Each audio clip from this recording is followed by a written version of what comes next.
எனக்கு ரொம்ப ஆச்சரியமா இருக்கு. அவங்க என்ன ரேஷன் ஷாப்புங்கிறாங்க. ரெண்டாவது யாரை பார்த்தாலும் குடிச்சிருப்பான், பாக்கு போட்டுருப்பான், குடிச்சிருப்பான், பாக்கு போட்டுருப்பான். எனக்கு வருத்தம்ப்பா, எனக்கு ரொம்ப வருத்தம். உடம்பு சரியில்லை கூட நீங்க பாத்துருந்தீங்க. இப்ப லைட்டா ஒரு சின்ன ஒரு முத்தம் கொடுத்தா ஒரு தேமல் வந்துச்சுன்னா அதுக்கு நான் 10 தடவை ஹாஸ்பிடல் நடக்கிறேன் சார். வயதானவர்கள் சுத்தபத்தம் இல்லாமல் இருப்பார்கள், அவர்களுக்கு நோய் இருக்கும், அவங்க டிசீஸை ஸ்ப்ரெட் பண்ணுவாங்கிறது எங்கிருந்து இந்த முடிவுக்கு நீங்கள் வருகிறீர்கள்?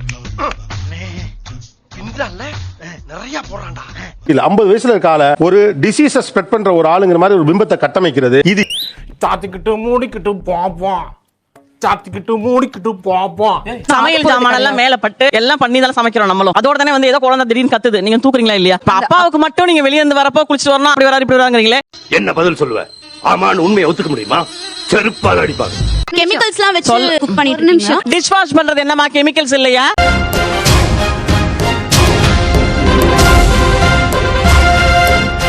அந்த வாஷரோட வந்து அப்படியே குழந்தையை தொடுவாங்களா? குழந்தை கத்துனா தூக்க மாட்டீங்களா? அப்பா மட்டும் குளிக்கணுங்கிறீங்க, அப்பா மட்டும் குளிச்சுட்டு வரணும், அம்மா வந்து கை கழுவிட்டு வந்து தூக்கினா போருமா? ஒரு குழந்தைய கட்டி பிடிக்க கூட நீங்க பாசத்தை அனுப்புற அளவுக்கு உங்களுடைய சுத்தம் பேசுறா. அந்த மாதிரி சுத்தம் தேவையில்லை.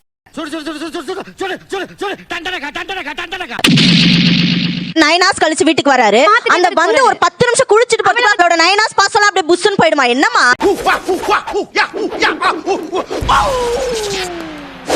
எல்லாரோட ரெகுலர் ஹாபிட்ங்க. வீட்டுள்ள வந்தோனே ரெஸ்ட் ரூம் உள்ள போய்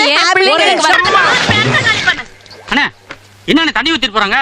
அதெல்லாம் சிக்னல்ரா. தண்ணி ஊத்துனா பின்பக்கமா வான்னு அர்த்தம். இங்க இப்ப பேசிட்டு இருக்கப்போ நீங்க வேகமா எதுக்கு மைக்க வாங்குறீங்க? எதுக்கு மைக்க நம்ம எல்லாருமே இப்ப ஸ்நாட்ச் பண்றோம்? அந்த எமோஷன்ல பேசணும், அதனால தானே வாங்குறீங்க. எமோஷனா உடனே நான் பேசணும். எனக்கு இப்ப நான் பதில் சொல்லணும். கரெக்ட். புட்சாம்பாரா ஒரு புது பாயிண்ட். உங்களுக்கு இருந்தா அது கரெக்ட். அதே 8 மணி நேரம் வேலையில வந்துட்டு ஒரு தகப்பன் வந்த உடனே எமோஷனா 10 நிமிஷம் கழிச்சு வந்து காட்டணும். மனசுலாயோ முதல்ல வெளியில அண்டாலையோ டம்ளையோ தண்ணி வச்சிருப்பீங்க, அதுல கால் அலம்பிட்டு தான் வரணும். இல்லனா நீங்களே உங்க புள்ளைய திட்டுவீங்க, கை கால் கழுவிட்டு வா, முகம் அலம்பிட்டு வா. அத தானே நாங்க சொல்றோம். அது என்ன தப்பு? நோ கமெண்ட்ஸ், சிம்பிளி வேர். நம்ம கலாச்சாரத்துல உள்ளதுதான் அது இல்லையா? வீட்டு வாசல்ல வெளியில யார் வந்தாலும் புறங்காலாம் கழுவிட்டு உள்ள வருவாங்க.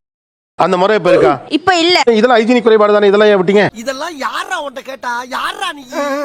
இது நார்மல் கிடையாது. குழந்தைகளுக்கு ஒரு fair level of exposure to கிருமிகள் இருந்தால் தான் இம்யூனிட்டி வேலை செய்யும். யூஸ்வலி குழந்தைங்களுக்கு பெரியவங்க ஏன் முத்தம் கொடுக்குறாங்கன்னா அதுல எவல்யூஷனரிலி ஒரு ஸ்டோரி இருக்கு. ஃபேஸை ஷேர் பண்ற ஒரு டெண்டன்சி ஈவன் குரங்குல இருக்கு. ஏன்னா இந்த பார் நம்ம பரம்பரை இந்த வைரஸ் எல்லாம் அதுக்கு வந்து இம்யூனிட்டி என்கிட்ட இருக்கு, நான் என் இம்யூனிட்டி நீ வச்சுக்கோ அப்படின்னு through the breath through the kiss அவங்க ஃபெரமோன்ஸ் என்ற ஹார்மோன்ஸை டிரான்ஸ்மிட் பண்றாங்க. அதனால குழந்தையோட மூளையில நிறைய ரசாயன மாற்றங்கள் ஏற்படுது, நரம்பு முனை கூட மாறுதுன்றதுனால. அப்ப நேச்சுரலி நீங்க பாத்தீங்கன்னா தாத்தாவோட பாட்டி தான் குழந்தை பயங்கரமா கொஞ்சம் மூஞ்சி மட்டும் இல்ல எல்லா இடத்துலயும் கிஸ் கொடுப்பாங்க, பாட்டிக்கு மட்டும்.